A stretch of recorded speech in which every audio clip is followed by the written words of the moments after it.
Magandang balita para sa ating mga SSS pensioners dahil narito na ang pinakamaaga at pinaagang schedule ng release ng inyong SSS pension sa buwan ng January 2024. Kung kailan yan mangyayari, yan ang ating pag-uusapan sa buong video na ito.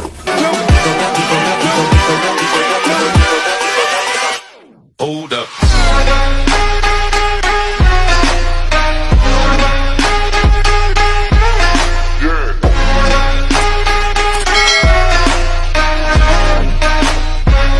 Hello mga ka-vlogs, saan ka mang dako sa mundo, welcome dito sa aking YouTube channel. At kung bago ka pa lang dito at nais mo mga informative content na andito sa aking YouTube channel, ay maaari nyo pong i-click ang ating subscribe button pagkatapos mo mapanood ang video na ito. And you can be a member dito sa aking YouTube channel sa pamamagitan po ng pag-click ng join button na nasa baba. At kayo na po ang mamili ng mga perks na gusto niyo mga ka-vlogs. So heto na nga po mga ka-vlogs ang inilabas na circular memorandum mula po kay SSS kung saan nakalahad po ang mas pinaaga na pag-release ng pensyon para sa ating mga SSS pensioners para po yan sa buwan ng January 2024. Ito po ay ayon sa SSS Circular 2020-024 na naglalayong mas pinaaga or mas maagang matatanggap ng mga SSS pensioners ang kanilang buwanang SSS pension kung kayo po ay nasa 1st to 15th month. Ang inyong contingency date mga ka-vlogs ay mas maaga nyo pong matatanggap, no? Since ang January 1 po ay natapat sa holiday at ang 31 and 30 naman ay natapat naman po sa Sabado at Linggo. Ayan, so mas pinaaga. Aabante tayo sa December 29, ngayong Friday na po yan, ngayong Biyernes, ang release schedule ng inyong SSS pension mga ka-vlogs. So mas maaga and mas mabuti po yun dahil kahit pa paano ay may magagamit ang ating mga SSS pensioner, lalong-lalo na sa mga maghahanda or merong mga binabalak na bilhin or gawin ngayong bagong taon. And of course, mas maaga na din po nilang mabibili ang kanilang mga maintenance na gamot, diaper, gatas, pagkain at iba pang mga pang-araw-araw na pangangailangan ng ating mga SSS pensioner. So ngayon ay December 27, araw ng Miyerkules, at dalawang araw na lang po mga ka-vlogs. Ngayong Biyernes na po yan, December 29, ay makikredit na po sa inyong respective disbursement bank ang inyong buwanang pensyon kay SSS kung kayo po ay napabilang sa date of contingency na 1st to 15th of the month mga ka-vlogs.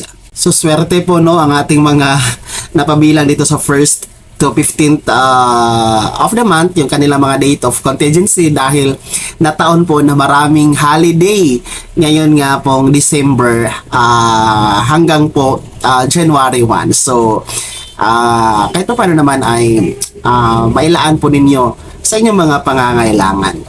So base po yan sa SSS Circular na 2020-024. At para naman po sa mga napabilang sa second batch, yung may date of contingency na 16th to last day of the month, ayan po, since wala pong holiday, hindi po kayo natapat sa weekend at hindi po kayo natapat sa mga holidays, walang holiday no? So ang schedule ng release ng yung pensyon ay makikredit sa inyong disbursement bank ngayong January 16, 2024. So regular na matatanggap ng ating mga second batch SSS pensioner yung kanilang pensyon ngayong January 16. Dahil nga po walang holiday, yung hindi natapat sa weekend, hindi natapat sa holiday mga ka-vlogs. Kaya regular lamang or regular day yung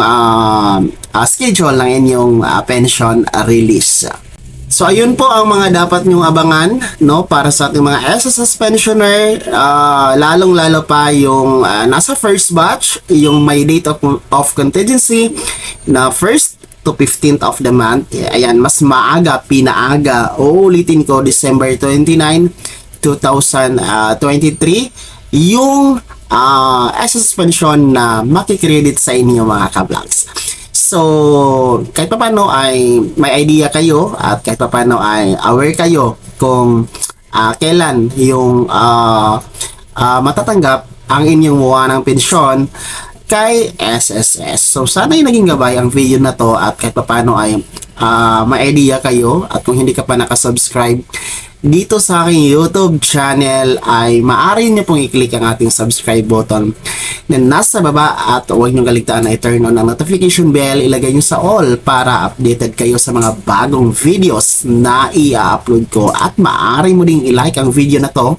Kung meron ka pa mga katanungan ay maaari nyo pong i-komento sa comment section and nasa baba, and you can follow me sa aking official Facebook page na nasa screen nyo. Ayan, para sa ating mga senior citizen, saan ka mang dako sa mundo, dito sa Pilipinas or nasa abroad ka man, no, mula po dito sa Daniel Timpawa Vlogs channel dito sa YouTube ay binabati ko po kayo ng maligayang Pasko at masaganang bagong taon 2024. Muli po ito si Daniel Timpawa na nagsasabing kung tunay kang kaibigan, please pautang naman dyan. Bye-bye!